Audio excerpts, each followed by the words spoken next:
Korea, in South Korea, there are diverse interpretations regarding the recent IMF Fiscal Monitor report, which was published in last April.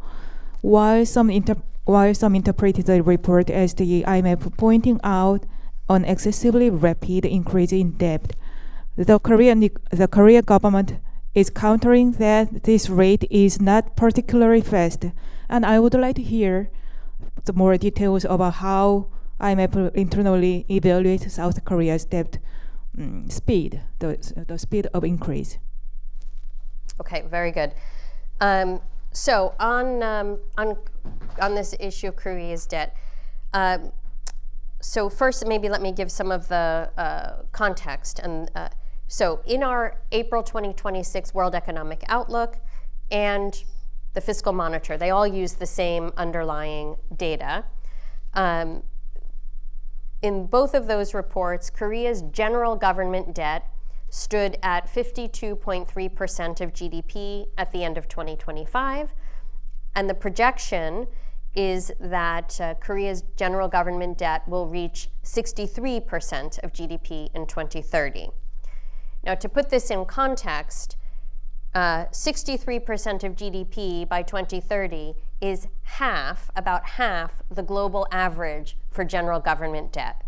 So I'd say the bottom line for the Republic of Korea is that its debt position is quite strong.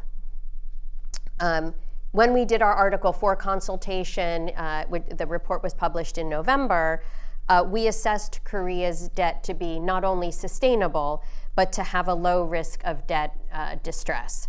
So again, Korea's position with respect to debt is quite favorable compared to many other countries around the world. I think the other thing I would point out is that, yes, our fiscal monitor did mention that Korea's debt would rise,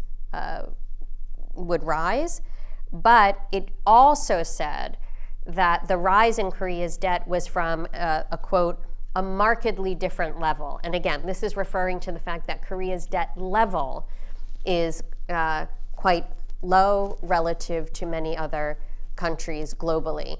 So I think it's important there to focus on the overall debt picture, not so much the speed of increase, but really the fact that Korea's debt is relatively low, it's about half the global average, the debt is sustainable, and there's a low risk of debt distress in Korea. The other thing I would just say about Korea and fiscal policy is that we have noted repeatedly that Korea is following a prudent fiscal policy. Right now there is some fiscal expansion, but this fiscal expansion is very appropriate because it is aimed at supporting structural reforms that ultimately aim to boost productivity in Korea, which will be important for future economic growth given demographic pressures in the country.